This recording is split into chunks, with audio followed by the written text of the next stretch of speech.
How's it, everyone? This is Lolcohol. In the lead up to 0.5, I've been testing out a whole lot of leveling setups for different builds just to see what might be good. Of course, patch notes could change this, but that's no reason to not practice, try stuff out.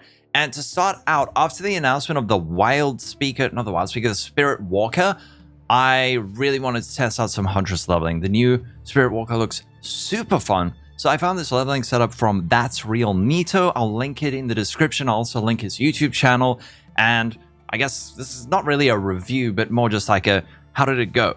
So starting out in Act 1, the build has a fairly heavy combo playstyle.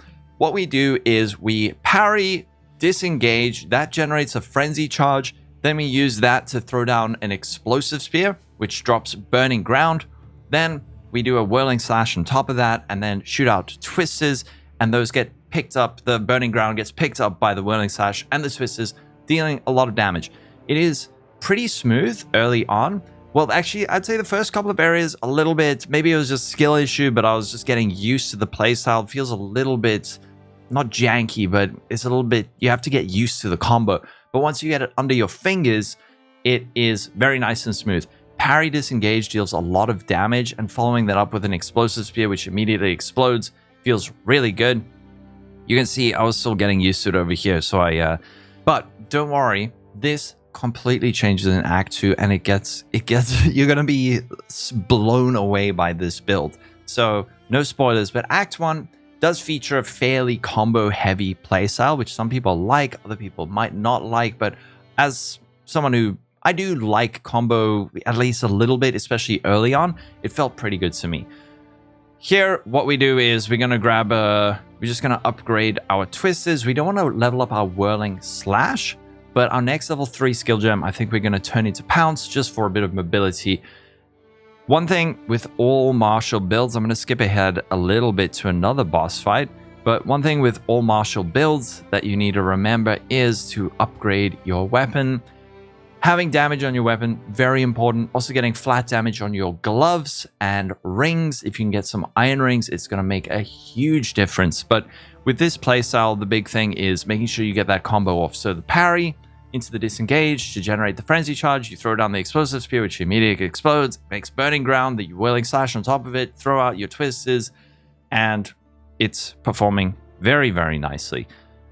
Moving further on into Act 1, it's pretty much a lot of the same thing. We can check out the King in the Mist.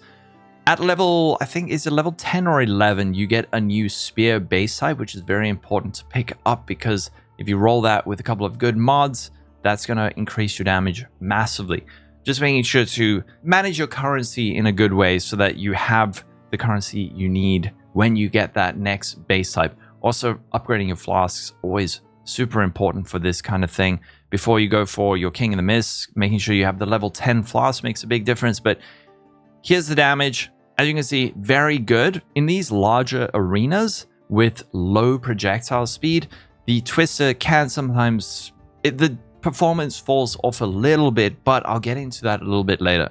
I just want to hop over to the Geonor fight so you can see how it performed. By the way, something I learned from Crimson while doing some speedrun practice was during this phase, the poetry phase, you want to stay on the edge of the fog so that it gives you a little bit more time to dodge Geonor's leap attack. And in the meantime, during this phase, what I'm doing is I'm just parrying enemies to generate frenzy charges so that when we get to the next phase of Geonor, I have those locked and loaded and I'm able to just throw down some explosive spears, which I do, but it doesn't quite work the way I was expecting. By the way, at this point, we've also picked up Barrage, which empowers your next attacks and repeats them. Even at this point, the damage is fairly impressive, I would say. Doesn't quite match up to like certain other builds like grenades and stuff, although at this point I didn't have that great a spear. So it's still performing great. Here we go. Give him a couple of whirling slashes. We're actually picking up his chilled ground, which is adding some cold damage to those twisters. And here we're going to finish him off. He's on fire, he's chilled, he's maimed, and one more dodge roll should finish him off here. This is the end of Act 1, and I think I finished it in about an hour, which is fine, considering I was following a build guide, reading chat, reading a guide, stopping to like check gems and everything. And this is when everything changes. So let me just hop ahead a little bit. Now, at this point, what we're going to be changing is we are, instead of using the explosive arrow, the parry, the disengage combo, now what we're picking up is Ice-Tipped Arrows. Let me just read what Ice-Tipped Arrow does. Ready your active bow or spear, empowering your next barrageable bow or projectile spear attack to convert physical damage to cold damage and create ice fragments on hit. This skill's cooldown can be bypassed by expending frenzy charges, cannot empower sustained skills. So now, instead of doing block, parry, disengage, throw down the explosive thing, spin on top of it, instead what we're doing is we're just pushing Ice-Tipped Arrows and then our barrage, and then we can throw out our twisters, and every time it hits the enemy, it drops these little ice fragments. You can see those on the ground, and then those explode. That is how we clear, and it works very, very well. There's sometimes a little bit of a delay with the explosions from those, but it's not really noticeable. Combining that with Herald of Ice, and the clear feels great. But what I do need to show you is not the clear, but let's have a look at some of this single targets. So let's do the first Jamanra fight. And here we go. So Jamanra, I think this is the first little mini boss I did with this setup. So Ice-Tipped Arrows, spin, spin, spin, barrage, throw it out. And now each time these little tornadoes hit the enemy with a 0.66 second delay, it drops those ice fragments. And as you can see, the single target is, it's very impressive. It is extremely impressive. I thought at this point, like, is this a fluke? Is it just because of the arena is quite small? We'll see. We will see. But at this point, very simplified setup compared to previously, where we're just using the Ice-Tipped Arrows and the barrage. But let's hop ahead a little bit. We can check out some other boss fights. This was very satisfying. So if you want to see an example of the clear, here we go. Shoot out the projectiles. They all explode around the enemies. And those are each the ice fragments. So every time the tornado hits them or the twister hits them, drops the ice fragment, then it explodes. But I think at this point, we can probably skip ahead a little bit to Jamanra. Actually, what we should check out is, let's check out Tor Gul, and then we'll check out Jamanra right afterwards. So here's Tor Gul. Now at this point, I'm also using Ferocious Roar to generate some rage. On my pounce, I've linked Freezing Mark.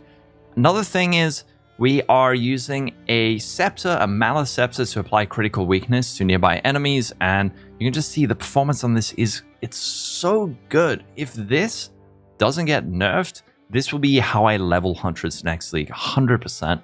It's so good. You can see my spear here was decent. Actually, it was pretty good. Not incredible, but I'm level 27. I'm using level 16 spear with decent mods. It could be a hell of a lot better, and the performance is just extremely, extremely good. So let's check out our Jamanra. Same thing, opening with a Whirling Slash into a Ferocious Roar. I think I even forget to pounce to apply the Freezing Mark, but it doesn't really matter.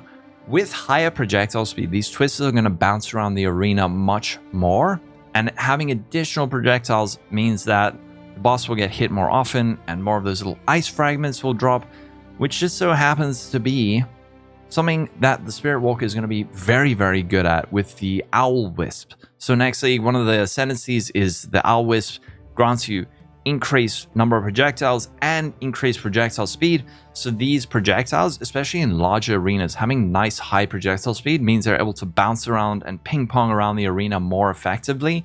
If you have low projectile speed, it'll kind of like bounce all the way to the other side and then come back and then hit. But of course, if it's able to bounce around more quickly, it hits more often.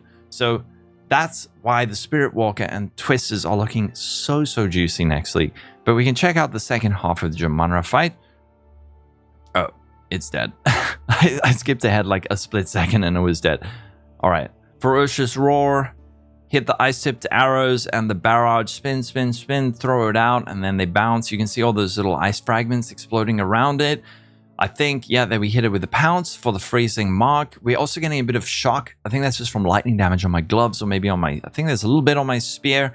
But all that combined, the damage is just phenomenal. I'm also a few levels under at this point. So this could be, if you're like really taking your time and like doing all the league mechanics and everything, this could be even better than what it looks like here. But Jamanra goes down with not even a sweat. However, it gets even better, by the way. It gets even better in Act 3. So, in Act 1, we were generating frenzy charges, which was empowering our explosive spear.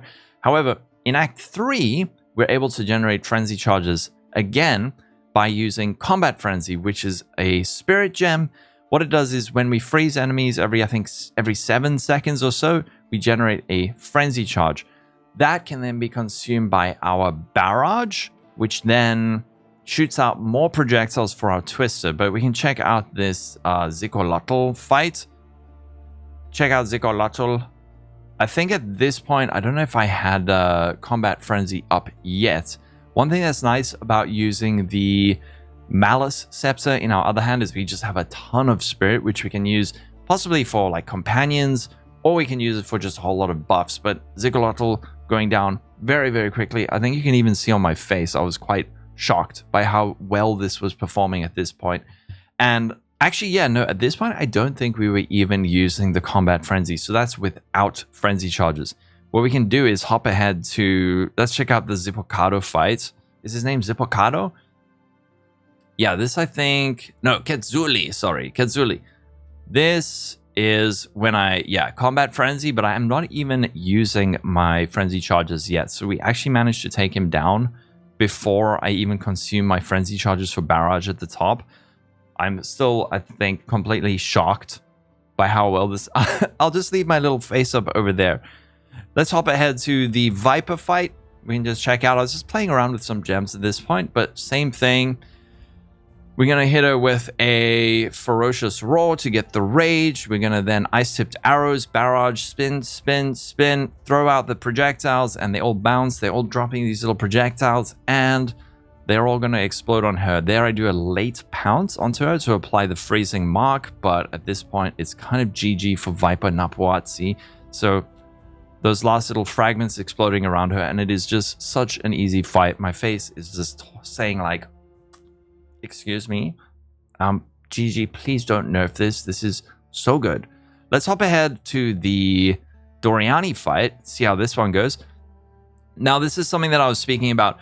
In these larger arenas, Twisters can have a bit of a problem where if they have to bounce around further in these big arenas, then they deal much less damage. But if you're able to get your projectile speed up way high, then they will bounce around much more quickly through the arena. So before dissipating, that single Twister will be able to hit the enemy multiple times, even in larger arenas, and the Spirit Walker is going to be able to do that next league. So that's why Twisters, they're just looking really, really, really nice on that class next league. We're going to have to wait for patch notes, of course, but there's no reason to not try stuff out ahead of time and just see what might be good. So Doryani pretty much getting instantly phased in this first half. And then in the second phase, again, just setting up with the Twister, the Whirling Slash. By the way, we're keeping this Whirling Slash level 1. We're just using it to kind of empower our Twisters a bit.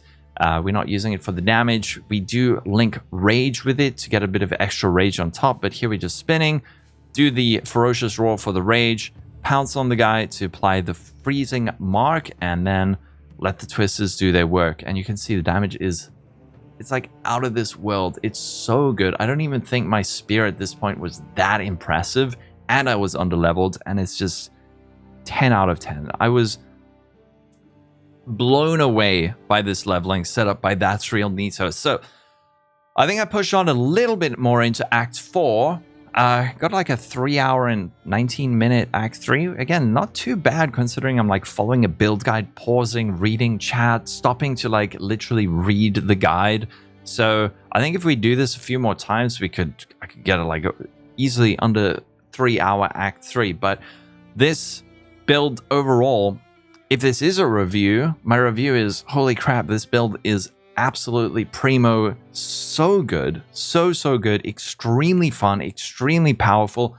If this does not get changed next league, this is going to be like an S tier leveling setup for Huntress. I was just so stunned by how well this was performing. So if you want to check it out, remember, patch notes could change this, but that's no reason to not try stuff. I will link ThatsRealNeato's YouTube channel and his build guide in the description. I'm going to be testing out some other builds. If you want to watch, I'm on Twitch. I also stream on YouTube. If you want to see more of these kinds of videos where I play a leveling setup from, let's say, Act 1 through to Act 4, let me know. I can absolutely do more of these. I'm really, really, really enjoying this. And this one is 10 out of 10. Neato, great job. I'm going to go. Don't forget to follow me on Twitch and catch my YouTube streams. Have a wonderful day, everyone. Stay safe. Catch you in 0.5. Have a wonderful day. Bye-bye.